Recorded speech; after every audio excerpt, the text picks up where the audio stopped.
Welcome to Wild Ideas Worth Living, a show where we talk to experts who've taken a wild idea and made it a reality so you can too.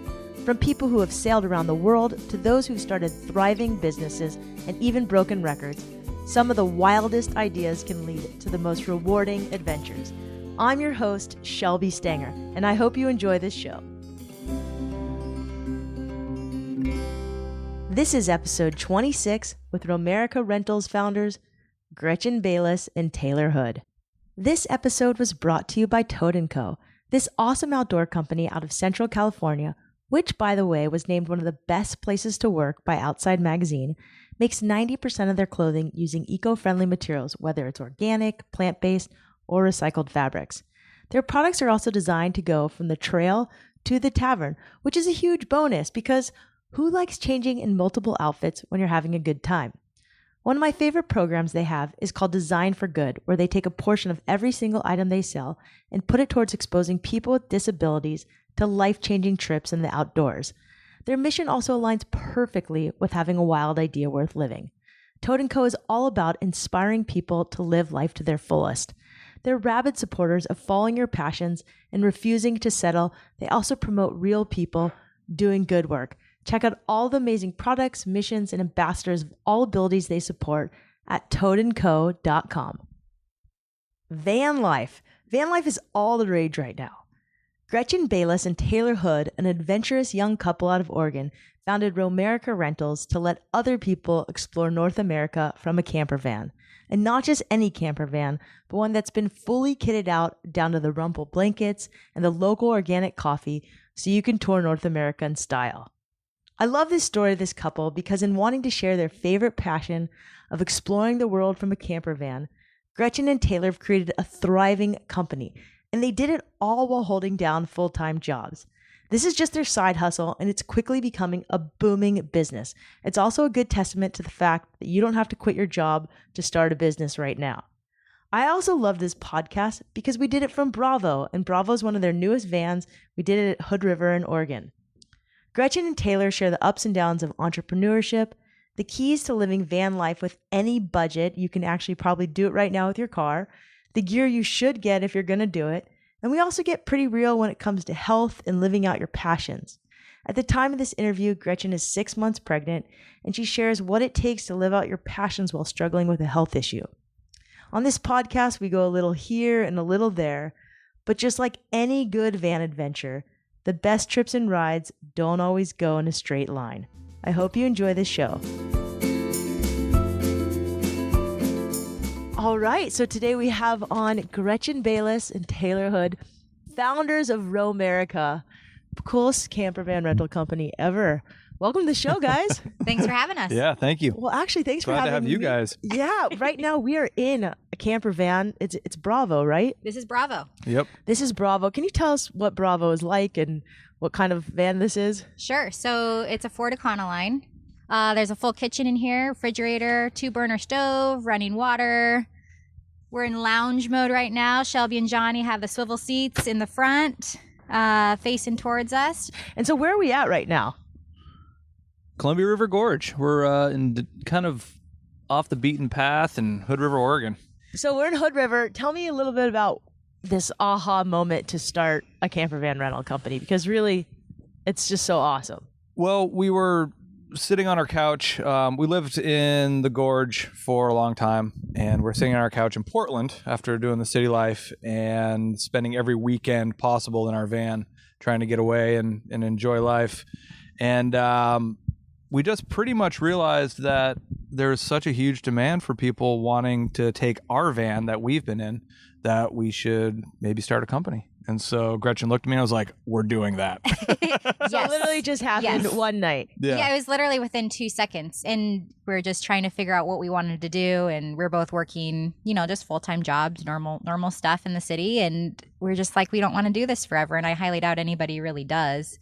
And we just had so many friends that wanted to get out, but, not everybody has the right means, the van, the truck, the wagon, anything. And so when Taylor brought up the idea of renting out camper vans, it was like, not only does that accomplish our personal goals of having a really fun job and meeting really fun people, but You kind of giving people that sense of anybody can have that outdoor experience without having to buy a van or buy a truck or buy these expensive vehicles. Yeah, let's talk about that before we get into this. I mean, so many people right now, they're like, oh, you're going to go rent a camper van, or they're so into the van life is huge. But I think people have this perception that they have to start big. Right. And it's just in a lot of people think that. I think it's a normal perception to have with social media and the online articles being written and stuff. But in reality, you have the hashtag van life out of your Subaru wagon, out of your Tacoma, out of your even if you're you're running a Civic, you can still just get on the road and go and cruise. And so that's really kind of where the love of this came from. Was we've been doing this for so long, and when we finally decided to hop in a van, it was like, oh wow, this is like a sweet metal tent that you never have to set up, and it's always waterproof. Yep, you never have to break down. It takes 2 seconds to pop the top and you are good to go. So it actually worked out really well for us because we're terrible planners. We're always running into camp late. It's a fire road somewhere, it's dusk. So the van just really works out well for us because it's already set up. So we don't have to do anything. And those are the type of people I think that are attracted to Roamerica is, they don't want that normal RV experience. They want that fire road camping, off the beaten path. They want to just kind of be completely self-contained, and they can be. It was awesome. I mean, it was so nice not having to it was so nice just being able to use a stove and make hot water this morning. Yeah. It's like if you want tea, you can have tea. And the best part is after our hike yesterday, we went and hiked part of the Pacific Crest Trail. It was so awesome. Such a bucket list thing to do. Not the whole one, obviously, but we did a little part of it yesterday near the Bridge of Gods. And I came back to the fridge and had like a kombucha because I'm a kombucha hippie, but it was so nice. So I want to go back to this wild idea. A lot of people, when they start a business, they quit their jobs and they put everything on hold and they start this business. You guys didn't. You both have full-time jobs, and this is a side hustle that's already gained a ton of momentum. So yeah, tell me a little bit about that. It's challenging at times, but it's so rewarding doing something you're passionate about that when we squeeze in early hours to pick up customers or work on vans or whatever, it's fun. So it's not like it's not a burden. A lot of times people will start businesses and it is a burden to them because they don't love what they're doing. For us, it's so fun. Our customers are amazing. We love picking people up at the airport and especially dropping them off because they're sad. They don't want to go home. They've had such a good time on their vacation. But the hustle is tough because you don't sleep much. You told me last night this great line. You're like, you could either be tired or poor. Or we'd rather be tired than poor. So. It's if you want things out of life, you just got to go for them and figure it out. Taylor later. likes to say you can sleep when you're dead. Yeah. And it's like, that's the thing. It's like you starting any business, you have to be willing to kind of put in those hours. And sometimes those hours are at 5:30 in the morning and sometimes they're at 10:30 at night or midnight. And that's just what it is. But as long as you go in, we went into this knowing that we were going to have to work our butts off, and we were both okay with it. I mean, there's nothing better than seeing the smile on the customers' faces when they get back. And it just, the stories and the text messages that we get from the customers with pictures about their trip and saying, do we have to bring the van back tomorrow? And it's like, it's just so rewarding. It's completely worth it. So what are your jobs on the side? Because this is the reality. Like a lot of people come to me and they're like, Shelby, I want to quit my job. I want to start a business. And now a lot of people want to start a camper van business, but they probably have no idea what it takes. So Gretchen, you're a designer? Yeah, I'm a web developer and graphic designer. She actually designed Wild Ideas Worth Living in like a day. Yeah. Amazing. It's a lot of fun. I kind of fell into that job by school mode. I'm just business development, but I just love the creative aspect of design. I love helping people to bring their ideas kind of to life. So you do that. But what's great about web design is you can kind of do that a little bit off hours, right? Oh, yeah. And my customers, they've been with me for a decade and they're awesome. I mean, they know that I'm usually in a van down by the river, usually using my phone as a hotspot to work on things. And they're great. They know that I get the job done and on deadline and budget. So they don't really care where I work. And Taylor, you have another job doing Yeah, I work for a construction company, and it's anywhere from 50 to 70 hours a week, depending on the Wow. time of the year. So it's really busy, but again, it's when you're starting, when you don't have just a ton of capital to pump in, and when you want to do everything on your own, and you're stubborn like we are, it's kind of the reality. It's kind of a mean to an ends to a mean, however you say that. It's okay. It works. Means to the end. Yeah. What's been kind of the most challenging part of starting a business for people who just want to start a business today? For me personally, I think it's just the time. I want to spend a lot of time with Roamerica. I want every hour to go into it. And that's just not feasible.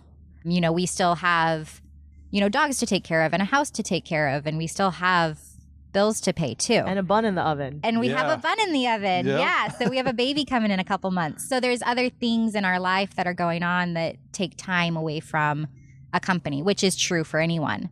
So I think it was just facing that reality that it's okay to not spend, 18 hours a day on Roamerica. It's okay to take care of other things. So that way we're happy and we're, a little less stressed all around. I think it makes for a better company in general. Yeah. Has there been any lessons you've had to learn about business, Taylor? Oh yeah, every day. Any that you can share that like you wish you would have known that maybe can help someone else who's starting a business right now? I think just start is really the biggest thing. It's easy to do the fun stuff, like get the business cards and stuff like that, and that's the fun part of everything. And if you start that, it gives you kind of your focus and your motivation. There's going to be a lot of really annoying things in any business just because of taxes and bookkeeping and all these other things. But if you don't start, you're just going to get stuck in analysis paralysis, and you're always going to be analyzing things. And so you're going to make mistakes, you're going to lose money doing things that, are basically paying for your education. And just go for it, because there's no other way to really figure it out. That's good advice. One of our first guests says, starting lines are so much more important than finish lines. But I think you said something else last night where I think I was petting your dog and your dog was shedding all over me. And you said, that's the part of it. Like some of the best things in life have like a shitty element. Like you get an awesome dog that feels really good, but hair's going to get all over it. Yeah. That's everywhere. just it. Yep. And that's okay. That's what they make vacuums. So what's exactly. What's the shitty part about having a van and the awesome part about having a van? Oh, the shitty part? Well, not the shitty part. Okay, the I was crappy like, part. I don't know. Like the hard part about having a van. Van company or just a van in general? A van. Okay. If you have a camper van like what we're sitting in right now with running water, electrical, cabinets, you're always tweaking and you're always maintaining, right? But it's a house on wheels. So you're kind of okay with it at the same time. It's like if you get done with a hike and you're just kind of tinkering for the next hour, that's pretty fun. You're usually someplace that's really nice and you're just kind of, tinkering with cabinets or the water or, figuring out a better storage solution. So for me, I think the hard part with vans is like you're always wanting to improve, but that's also the best part too. Yeah. Yeah, for sure. Yeah, there's really no downside to a van except for maybe not everyone has one. It's constant maintenance, just like anything else that you have, especially when you have all sorts of systems. So Gretchen definitely nailed that one on the head. Does it help though? You have a background in boating and your whole family's boaters, right? Yep. So this is like a boat, but a little bit different because it's on land. Yeah. So the boat analogy is pretty good because an RV, a camper van versus a sailboat with a cabin are very similar. One's on water, one's on land. If anybody's ever spent any time on the ocean, you realize that, sailing's the fun part, but when you're at port, when you're at anchor, you're working on the boat. Same deal. Driving and exploring is great, but you're always maintaining things. So it's kind of, you've got to enjoy the process of actually, cleaning and improving and making sure systems are working, or you get stranded somewhere and it's not really that much fun. But at least you got your house with you. Yeah.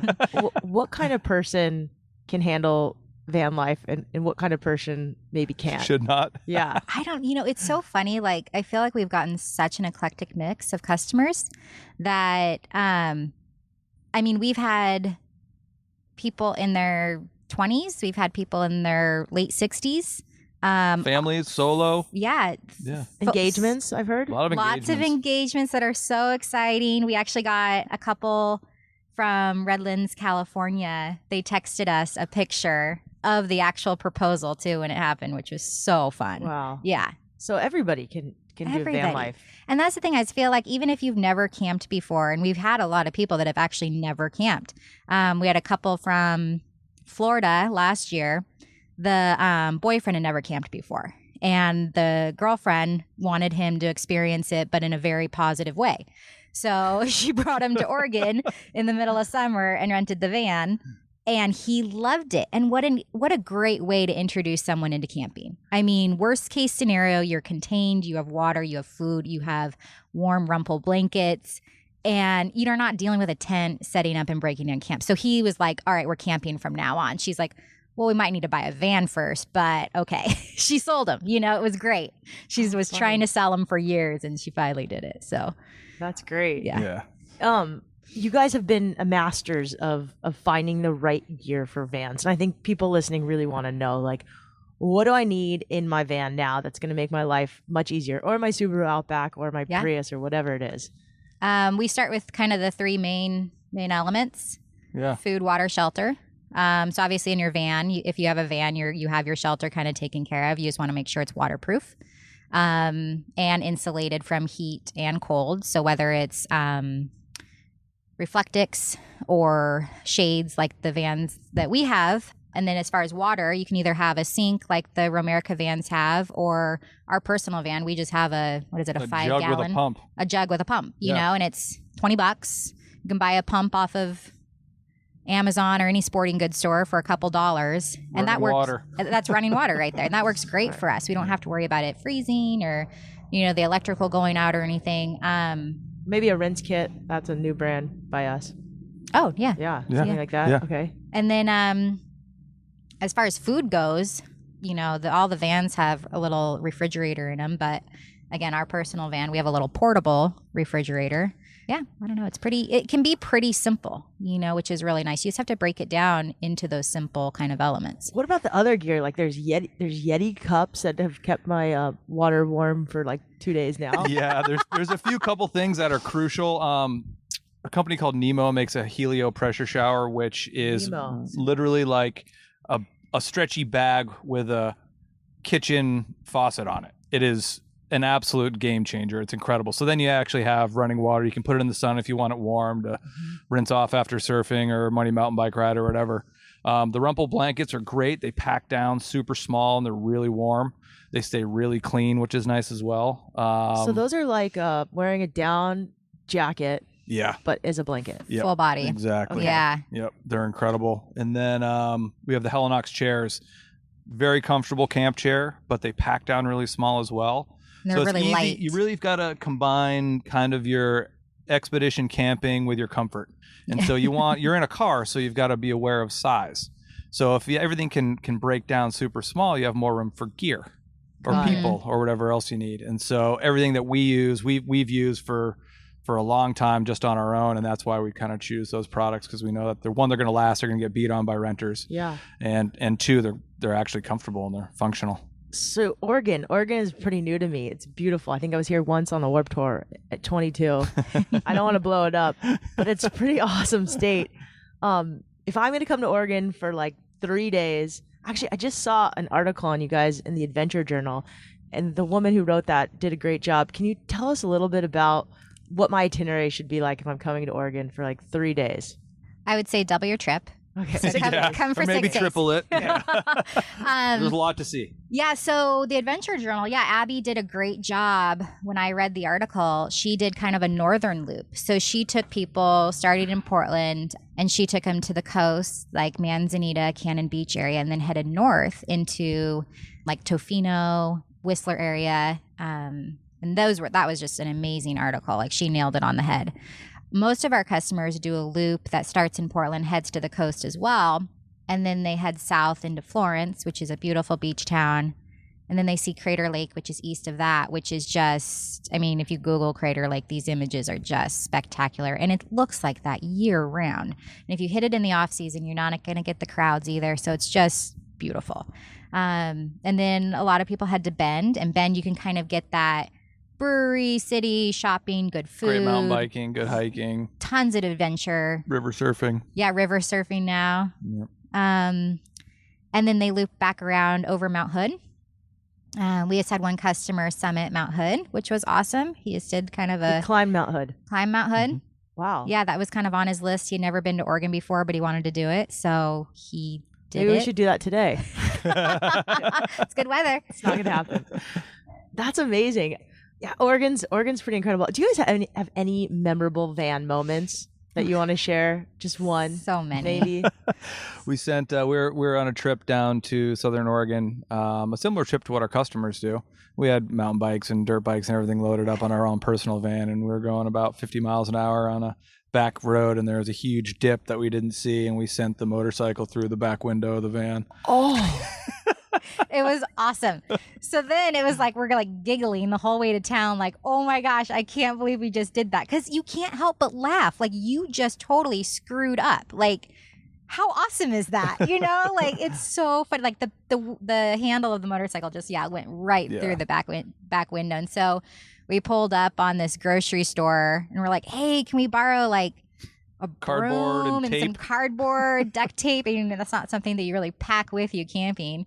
And yeah, they totally hooked us up. And so Taylor like got all the glass out and he picked the most perfect piece of cardboard. It was like this beautiful like farm painting, you know, from like some fruit box or something. And so that was on the back of our windshield for like a week camping. And it was just like, it was so pretty. It was awesome. Like nobody really knew what actually happened. Yeah. It was great. Yeah. I think what's great about you too is you embrace adventure like no other. So like even the tough moments you just think are like the best moments of an adventure. That's what makes it. You can always find comedy in it. I mean, you have to on the road. You have to. You've got so many. I mean, it's tight quarters. You know, it's just like being on a boat. It's all perspective. You know, it's kind of like how you go through life. If you don't have a positive outlook, I mean, there's going to be tense times, of course, but you gotta laugh at your own mistakes. Is that how you guys got together? You did like a van trip and you're like, okay, she can hang. No, I saw her walking on the beach. Yeah, we met. She saw me walking on the beach. So and came up to me. So his dog walking on the beach. No, I was at the coast. My dad was surfing. I was just hanging out, and Taylor was surfing that day with friends. And he just came up to me, and I think we just giggled. I used the dogs. He did use the dogs, my of course. Hint to anybody else. But at that point, I just had a little Suzuki Aereo that I used. You know, it was great. Taylor had a Tacoma, and we just kind of camped out of the Tacoma for years. And then upgraded to a truck and a camper, and then that became too much work to get ready, and then upgraded to the van. Yep. Yeah. What's the future of van life? I mean, it's taken off. At least where I live, real estate is really expensive in Southern California, and people are just living out of their vans now. It's a lot less expensive for sure, but you also have to realize you have to have somewhere to park it. But yeah, I mean, you can get into a van. $5,000 for a nice one, a nice old plumber van or something, and then convert it with what you need. So like you don't have to have 27 lights in your van. You can have a lantern that's solar charged, a pump and a water jug and a little cooler, and you're set. You can be on the road for a long time. Yeah, it can be really simple. There's a lot of companies popping up that are doing these like conversions, and you're saying, no, you can just do it on your own. You don't have to go buy the Mercedes Sprinter. You don't have to. If you can, great. Yeah. That's awesome. Yeah. Like, more power to you. They're beautiful. Yeah, you can get into it very affordably. In our own personal van, everything is very simple, very rudimentary. Yeah. You know, again, you want food, water, shelter, you want warmth, and you want to be able to kind of blend in a little bit. And we just want to pick up and go. We don't want to have to be tinkering with gear and storage and plumbing and electrical. It's like we just want to get outside and then come back and have a nice warm place to sleep. Yep. You know, so like even for us, we cook outside, so we don't need a stove inside. You know, all of our stuff is mainly outside, which is nice. And then you guys have houses, so you're not living out of your vans right now. We are Correct. not. I wish. Yeah, we both wish we could be there. But Worst case scenario. It's so worst case scenario. So It's that's the best case scenario. So that's kind of what you said when you started this business. Like you're taking a risk, but worst case scenario. What's the worst can happen? Worst, Anytime we you make lose everything, right? But you said you could sleep in your van. Yeah, that's pretty good. That's your worst case scenario. That's not a bad option. Is there any other mantras you've learned about business that you can share that like have helped you? For me personally, I always, like, if something goes wrong, it's like you kind of always cringe and dread, like me telling Taylor specifically, like, oh, Taylor, like this happened at work today, or this happened with the van. Like, what do I do? You know? And it's like, I dread it all day. And I go home with this like sinking feeling that I have to like break this terrible news to Taylor. But then once it's off my chest and we find a solution, like it really isn't that big of a deal in the grand scheme of things. And Taylor's really good at being like, oh yeah, we'll just buy a new hinge. Like I'll pop down to Home Depot or whatever. And he just fixes it. And I'm like, gosh, why did I work that up so big? You know, I'm just like so freaked out by these little things that kind of take over my day, when in reality, nobody really knows except for me. So I feel like for me personally, as long as I accept that problem head on, address it, find the solution, obviously bring Taylor in to find the solution for me, it goes away real quick. Yeah. I just don't build things up as big as you don't need sweat to. the small stuff. Don't sweat the small stuff. Yeah. Because it's every day, right? It'll eat There's your so life. many small things. And ultimately, you know, what we want is we want our customers to be happy. I mean, that's kind of the end all. So it's really just making sure that they get an experience that just is 100% top notch. You guys are sold out right now. So I was going to talk about how to get a van for summer. Well, we do have some, like a bit of openings. We, you know, space our van rentals out, you know, days in between. So that way we do have time to work on them and stuff. But we always have these last minute, like, proposals, you know, the engagements where it's like, I'm only going to be there for 2 days, you know, and it's like special occasions like that. Like we want to do everything we can to work with people. How's Rob Lowe coming? I feel like Rob Lowe just contacted you. You were talking about that? I don't know. We got a call from a producer from his TV show. So I don't know anything yet, though. We'll talk to him tomorrow. I love you, Johnny, but I'd be okay stuck in a van with Rob Lowe for a little bit. You need me to help you out. Johnny's saying he would be okay being stuck in a van. Yeah, I think all of us would be. So just going back to this, you guys are busy. You've really mastered the art of kind of camping, gear, all this stuff. What are your daily routines you stick to? Do you guys have any, like morning yoga, morning coffee, ways you eat or train? In a perfect world, wake up, a little bit of meditation and stretching, and then a nice healthy breakfast. But in reality, that doesn't always happen. You know, Taylor usually just slaps me on the belly and says, "Hey, baby," and then grabs some coffee and goes. Literally, "Hey, baby," like talks hey, to the baby. See you in 12 hours.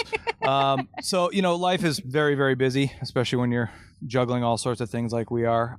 So we definitely try to have some quiet time to ourselves, or call it meditation or reflection or whatever. That's a big one. That smooths the bumps. You're not getting these spikes of anxiety and these lows or anything like that. So that for me, that helps a lot. And then we definitely try to shut everything down about 8 or 9 and just like...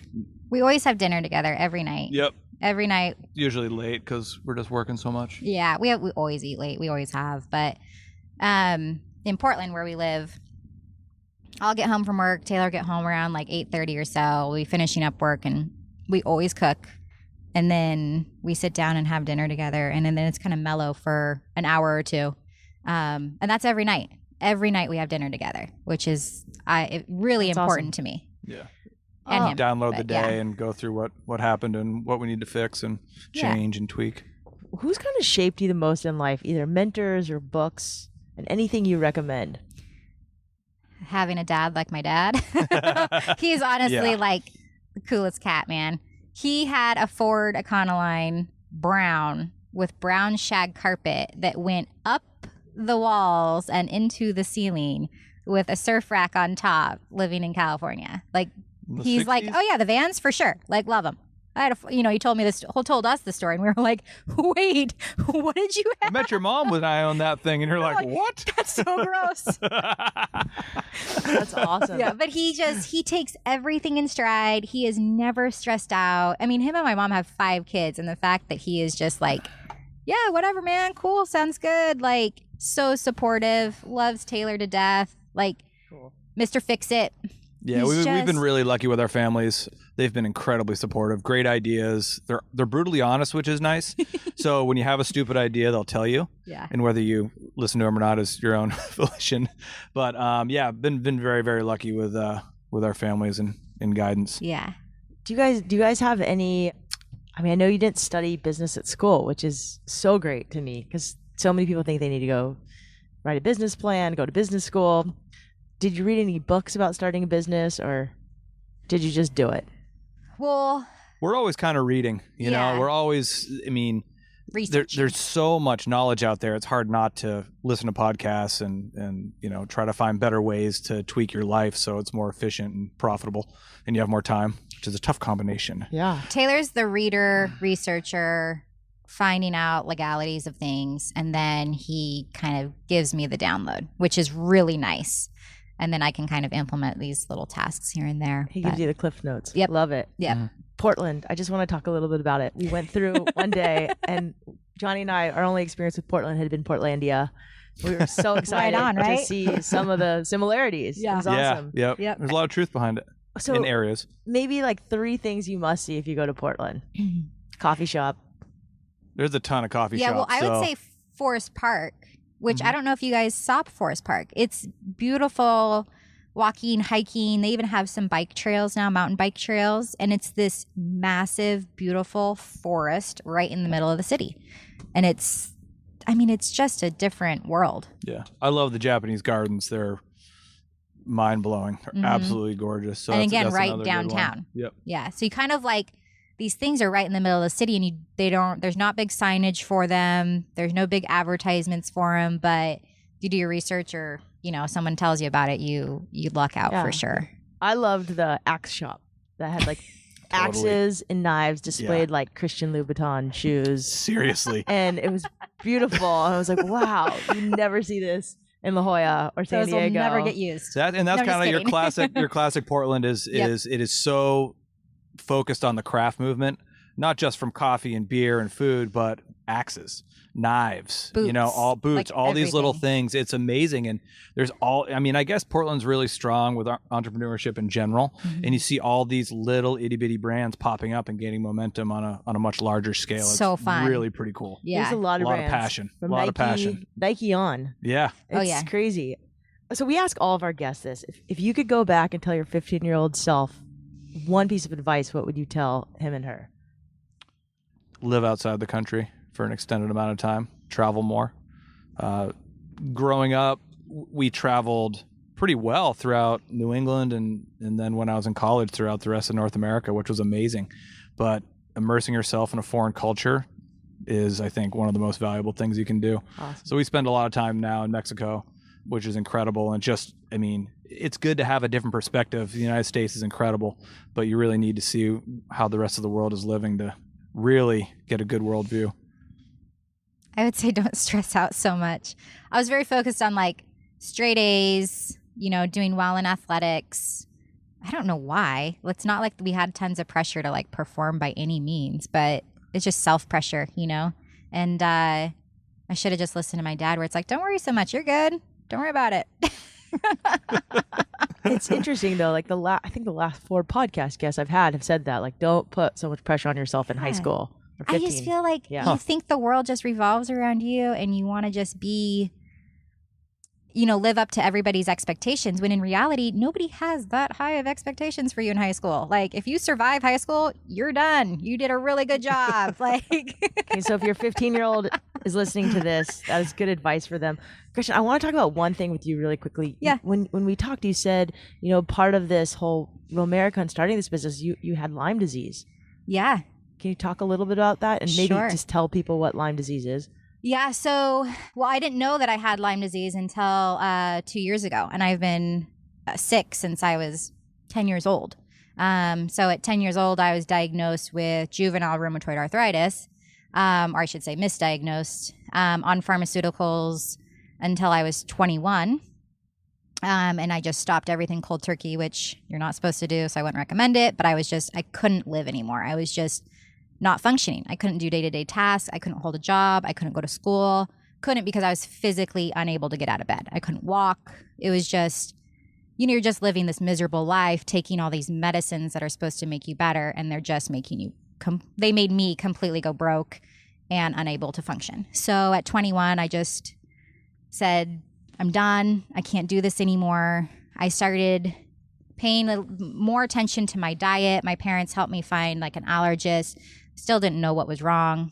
Fast forward 10 years, And I'd known Taylor. We had been, together for a while by that time. And I hit this major, I don't even know what triggered it or what happened, but it happened within 3 to 4 weeks where I lost almost 30 pounds. Whoa. I literally could not walk anymore. Taylor was taking me to doctor's appointments trying to just figure it out.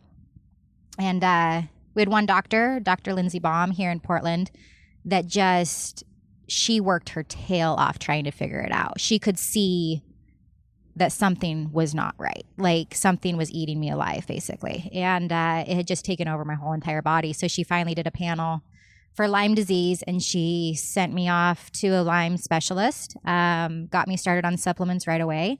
And within 2 weeks, I was walking again and gaining some weight. And granted, she had me on some weight gaining protein shakes and she's like, eat what you can because you can eat now. You're not getting sick from it. So eat as much as you can.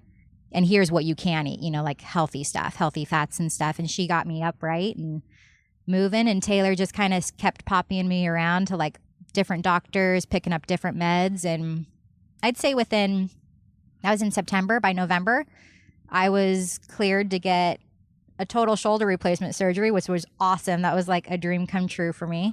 And I was healthy enough to do it, which was just absolutely remarkable. And so now that I've been properly diagnosed with Lyme, I can manage it. I'm on everything natural.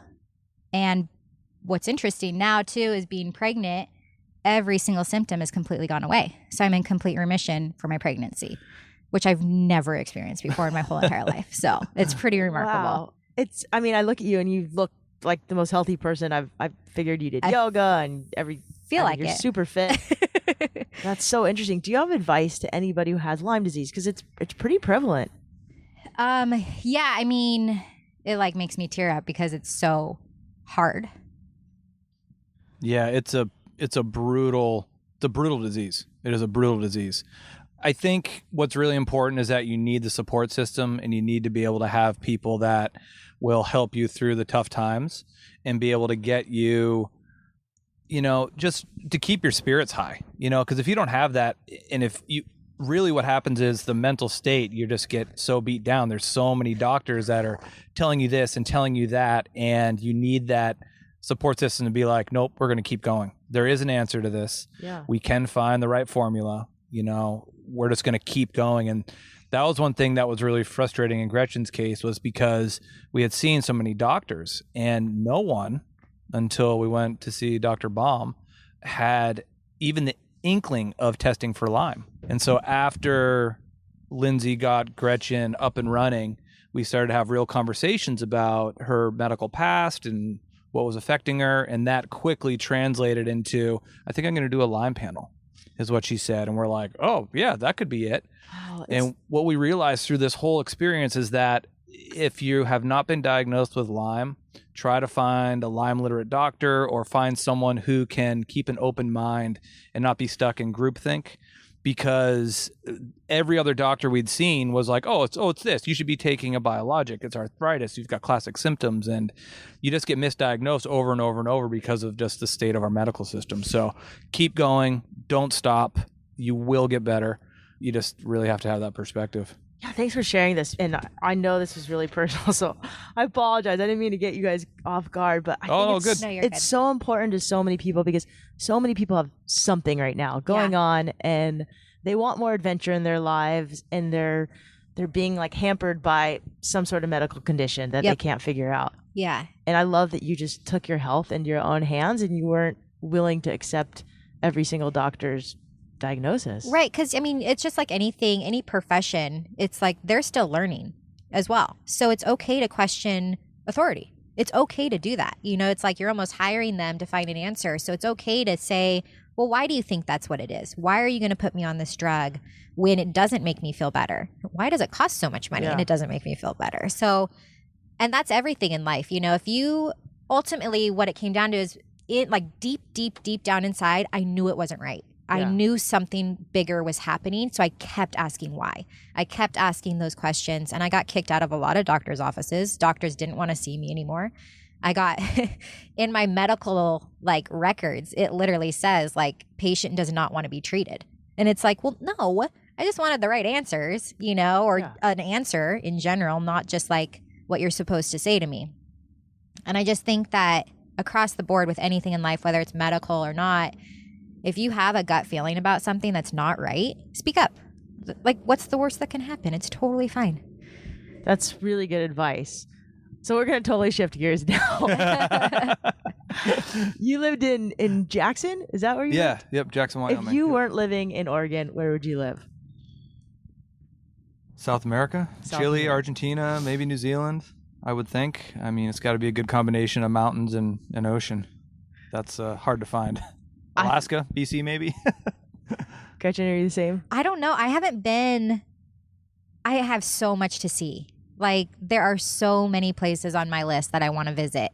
Everything from, Chile to Switzerland. Like, I don't know what's out there. Yeah. I have this vision of, you know, where I see myself, but it's a different place every 6 months. So, That's how Johnny and I are. We're going to move to Portugal 1 month and New Zealand the next Yeah. one. right. There's just too much would to love see to do to that. be locked into one spot. And I so. think that's what's so cool about this whole van thing is you can take your home with you wherever you go. Yeah. And they fit in a shipping container, by the way. Yep. Awesome. Okay, so I have 2 more questions. If you guys could fly, nope, we're not going to fly a plane. If we could drive drive a this van across the world, even across the oceans, and instead of just Roamerica, it had a banner that it read a message to the world. What is that message to the world? It's a good one. Yeah, I don't know. More is never enough. That's kind of a I personal think mantra. it's just like Taylor was saying earlier, like, get going. Let's go. Yeah. Like, let's just go. I like leave it both of behind. those. Don't stop. Yeah. And you're kind of a minimalist, but except for your gear Not. closet. Except yeah, not well, at that's all. I think with You a saw lot the of people garage. in this lifestyle. Taylor's garage had like dirt bikes, surfboards, windsurfboards, every kind of gear. I mean, Johnny was in heaven. Yeah. Yeah. Taylor still drools over his garage. It's okay. I love my garage. I'm very fortunate. Yeah, there's just too much out there to sit inside all day. You know, the world is big and there's amazing people and cultures and too many gotta things try to it once. experience. If you wait too long, you're going to be 80 years old and wondering why you sitting in the same chair.